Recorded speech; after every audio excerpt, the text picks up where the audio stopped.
Bien-aimé, shalom. Shalom à vous. Shalom à vous. Oui, je fais ce direct en vue d'encourager un frère, une sœur sur la plateforme de la Midepec. Cette plateforme a été créée pour servir Dieu, pour honorer Dieu et pour rendre toute la gloire à notre Dieu. Nous adorons un Dieu puissant. Nous adorons un Dieu glorieux. Nous adorons un Dieu fort et puissant, redoutable dans tous les combats. Un Dieu vrai, un Dieu juste, un Dieu qui a la capacité de relever l'indigent, le nettoyer, le dépoussiérer, le dépouiller, le briser et le faire asseoir à la table des grands. Un Dieu qui essuie les larmes des opprimés. Un Dieu qui voit les pleurs de son peuple et qui agit puissamment. Un Dieu fidèle à sa parole. Un Dieu qui n'a pas la capacité de mentir puisqu'il n'est pas menteur, mais le Dieu qui agit selon sa fidélité et selon son amour. C'est ce Dieu qui me donne ce privilège de m'adresser à toi, toi frère, toi ma soeur, toi qui es opprimé, toi qui es délaissé, toi qui n'as pas la connaissance des Écritures, toi qui souffres intérieurement, toi qui as soif de justice, toi qui as soif de la parole de Dieu. Ce Dieu m'envoie pour te parler ce soir, car ce Dieu veut te libérer, ce Dieu veut te guérir, ce Dieu veut te restaurer et ce Dieu veut te faire sortir de la mort pour te communiquer la vie. Aujourd'hui, nous allons parler de la volonté de Dieu. On ne peut pas servir Dieu sans connaître sa volonté. On ne peut pas servir Dieu sans connaître véritablement sa volonté. Bien-aimé, quelle est la volonté de Dieu? Comment connaître la volonté de Dieu pour notre vie? Dans le livre de Matthieu chapitre 6 verset 33, il est dit dans sa parole, cherchez premièrement le royaume et la justice de Dieu. Et tout cela vous sera donné par-dessus. Dieu a sa volonté. Il faut comprendre aujourd'hui que Dieu a sa volonté. Dieu veut s'exprimer non par la volonté d'un homme. Dieu veut s'exprimer non par la volonté des humains, de la créature, mais il veut s'exprimer par sa propre volonté. Oui, Dieu est unique en son genre. C'est pourquoi sa volonté est importante. Il faut la connaître avant de le servir. Si tu ne connais pas Dieu dans sa volonté, tu ne peux jamais le servir. Si tu ne connais pas Dieu dans ses priorités, tu ne peux jamais le servir. Bien-aimé, connaître Dieu est important. Connaître Dieu est primordial. Suivre celui qui est le Créateur et connaître son cœur est important. Oui, il a dit cherchez premièrement le royaume et la justice et tout cela vous sera donné par-dessus. Bien-aimé, la meilleure manière d'honorer Dieu, c'est de connaître sa volonté. Quelle est la priorité de Dieu pour ta vie? Quel est l'intérêt de Dieu pour ta destinée? Qu'est-ce que Dieu cherche en premier en ta vie, dans ton ministère? Qu'est-ce que Dieu cherche en premier dans ta famille? Qu'est-ce que Dieu cherche en premier dans ta manifestation des dons spirituels? Quelle est l'orientation de Dieu pour ta vie? Parce que chaque individu reçoit une orientation précise pour sa vie ou pour sa destinée. Quelle est cette orientation? Quelle est cette orientation? Quelle est cette volonté que Dieu veut que tu accomplisses? Quel est l'objectif que Dieu veut? Oui, Dieu veut s'exprimer au travers de sa volonté. Quelle est cette volonté? Dieu est esprit.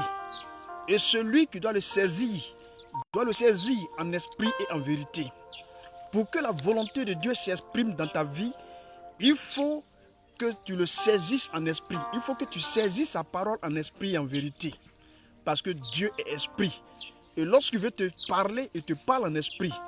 Il te parle avec sa parole. Car au commencement était sa parole. Sa parole était avec Dieu et la parole était Dieu. Et toutes choses ont été faites par elle. Dieu veut s'exprimer. C'est pourquoi il est important de connaître le cœur de Dieu. Il est important de connaître la volonté de Dieu. Quelle est la pensée de Dieu pour toi? Qu'est-ce que Dieu veut au travers de toi? Bien, mais la première chose que tu dois comprendre, pour comprendre la pensée de Dieu, pour comprendre la volonté de Dieu, c'est que toi-même tu meurs au-dedans de toi-même. Que ce qui est cher en toi soit détruit. Ce qui est cher en toi meurt pour que l'esprit vive en toi. Alléluia. Tant que la chair ne meurt pas, tant que tu ne te sépares pas de certaines choses, tant que la chair n'est pas tuée, tant que l'orgueil n'est pas tué, tant que les choses du monde, les principes du monde ne sont pas tués, tu ne peux pas connaître la volonté de Dieu. Dieu veut s'établir dans un cœur disposé tout entier à lui. Dieu veut parler à un cœur qui est libéré de toute souillure. Dieu veut parler à un cœur qui est libéré de tout orgueil, qui est libéré de toute méchanceté. Dieu veut parler à ton cœur ce soir. Pour que Dieu te parle, il faut que ton cœur soit tout à fait dédié à lui. Pour que Dieu exprime sa volonté, il faut que ton cœur lui appartienne. Il faut qu'il n'y ait plus d'espace au niveau de la méchanceté, au niveau de la méchanceté, de la jalousie, des principes de ce siècle présent. Il faut que ces choses-là quittent ta vie. Alléluia. Lorsque ces choses quittent ta vie, ça donne libre choix à Dieu de s'exprimer à toi. Ça donne libre choix à Dieu de te parler. Ça donne libre choix à Dieu de te communiquer ses pensées. Parce que Dieu ne partage pas sa gloire. Alléluia. Bien-aimé, ce soir, il faut que tes oreilles spirituelles s'ouvrent. Il faut que tes yeux spirituels s'ouvrent. Il faut que tu ouvres ton esprit et que tu comprennes la pensée de Dieu. Quelle est la pensée de Dieu? Quelle est la volonté de Dieu? Ce qui est bon, agréable et parfait pour toi. Alléluia. Parce que Dieu a une pensée pour toi. Parce que Dieu a une parole pour toi. Dieu a un message pour toi. Dieu a quelque chose qu'il va accomplir. Mais il faut que ton cœur soit disposé. La première des choses, il faut que ton cœur soit brisé. Il faut que ton cœur soit brisé des principes de ce siècle présent. Alléluia. Lorsque ton cœur est brisé, parce que Dieu ne partage pas sa gloire, un cœur rempli d'orgueil, ça veut dire qu'il s'estime lui-même Dieu. Ça veut dire qu'il veut prendre la place de Dieu. Dieu ne partage pas son fauteuil présidentiel. Alléluia. Il est important que tu saches ces choses. Tant que l'orgueil t'anime, Dieu dit qu'il résiste aux orgueilleux, mais il fait sa grâce aux humbles. Tant que tu es orgueilleux, Dieu ne peut jamais te parler. C'est pourquoi il y a des personnes qui jeûnent, qui prient, qui jeûnent, qui prient, qui jeûnent, qui prient, mais Dieu ne répond pas. Parce que Dieu n'entend pas, parce que Dieu ne s'exprime pas par un cœur orgueilleux. Alléluia. Ça, c'est chose ce soir. Lorsque ton cœur est rempli de jalousie, Dieu ne parle pas à un cœur jaloux. Tu es jaloux de ton frère, tu es jaloux de ta soeur, tu es jaloux de ton frère, tu es jaloux de ta soeur. Dieu ne s'exprime pas à un cœur jaloux. Tout ça représente les principes du monde. Alléluia. Lorsqu'on lit le livre de Galates chapitre 5 à partir du verset 17, Dieu a listé toute une sorte de choses. L'apôtre Paul, par l'Esprit de Dieu, a listé toutes sortes de choses par lesquelles on peut être séparé de la volonté de Dieu. On peut être cloué et séparé de la pensée de Dieu. Alléluia. Alléluia. C'est pourquoi ce soir, il est important que tu saches ces choses. Il faut que les choses soient brisées en toi. Il faut que quelque chose soit tué en toi. Pourquoi tu jeûnes? Pourquoi jeûner? Pourquoi prier si tu ne connais pas la volonté de Dieu? Pourquoi tu jeûnes si tu ne veux pas obéir à la volonté de Dieu? Pourquoi tu invites Dieu dans ton cœur si tu ne veux pas l'exprimer au travers de la vérité? Pourquoi tu l'invites? Pourquoi tu pries? Pourquoi tu jeûnes? Pourquoi tu doutes si tu ne connais pas Dieu dans son plan et dans son programme pour toi? Alléluia. C'est en vain que nous prions. C'est en vain que nous jeûnons si nous ne laissons pas Dieu transformer notre cœur. Notre cœur est un facteur de décision. Notre cœur est un facteur de décision. C'est au travers de notre cœur que nous prenons de bonnes ou de mauvaises décisions. Alléluia.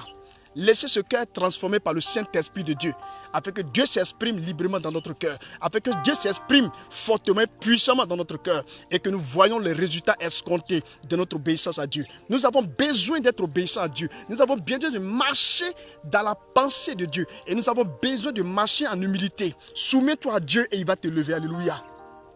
Soumettez-vous à Dieu et il vous élèvera. Soumettez-vous à Dieu et il vous rétablira dans vos droits. Alléluia. Alléluia. C'est là la pensée de Dieu. Cherchez premièrement le royaume. Il est plus important pour toi de chercher le royaume. Il est plus important pour toi de chercher la justice de Dieu que de chercher les choses de la terre. Qu'est-ce que Dieu va accomplir? Qu'est-ce que Dieu va accomplir au travers de ton ministère? Il y a des hommes de Dieu qui ne cherchent pas la pensée de Dieu. Il y a des hommes de Dieu qui bâtissent des grands édifices sans connaître la volonté de Dieu, sans connaître l'objectif, sans connaître la vision de Dieu. D'autres commencent avec la bonne vision, mais à cause des principes de ce monde, à cause de l'influence de ce monde, ils se laissent influencer et ils perdent la vision. Alléluia. Bien-aimé, si tu es un homme de Dieu, pendant que tu m'écoutes présentement, si tu es un serviteur de Dieu, si tu es un prophète de Dieu, si tu es un évangéliste, si tu es un docteur, si tu es un pasteur, bien-aimé, connais d'abord la volonté de Dieu pour l'œuvre pour laquelle il t'a appelé ici-bas sur la terre. Tu peux passer 40 ans dans le ministère, mais si tu n'as pas la pensée de Dieu, si tu ne communiques pas le message de Dieu, bien-aimé, tout ce que tu feras sur la terre sera vain. Alléluia. Les dîmes et les offrandes ne sont pas la pensée de Dieu. Les dîmes et les offrandes ne sont pas la priorité de Dieu. Quelqu'un peut payer sa dîme, quelqu'un peut payer son offrande, mais bien-aimé, ce n'est pas la priorité de Dieu pour ta vie et pour ton ministère.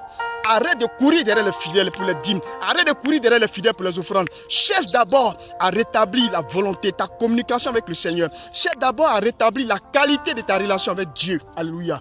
Afin qu'il te communique ta pensée. Il est le plus important. Il est le plus important.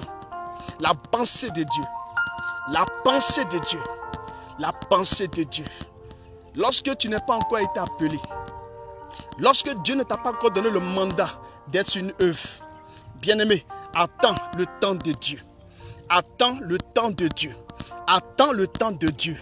Beaucoup d'appelés, bien-aimés, courent vers l'argent, courent vers l'or, courent vers les choses matérielles, mais ils ne courent jamais vers la vérité des Écritures. Ils ne courent jamais vers le fondement biblique. Ils ne courent jamais vers ce que Paul a posé. Il a dit, je suis Paul, j'ai posé le fondement comme un sage architecte, mais prenez garde de comment vous allez bâtir dessus. Alléluia. Prenez garde. Donc si tu es un appelé, prends garde de comment tu bâtis sur le fondement. Si tu es un appelé, prends garde de comment tu bâtis sur ce fondement. Alléluia. Alléluia. Dieu est capable de te nourrir. Dieu est capable de te loger. Dieu est capable de te restaurer. Dieu est capable de te vertir.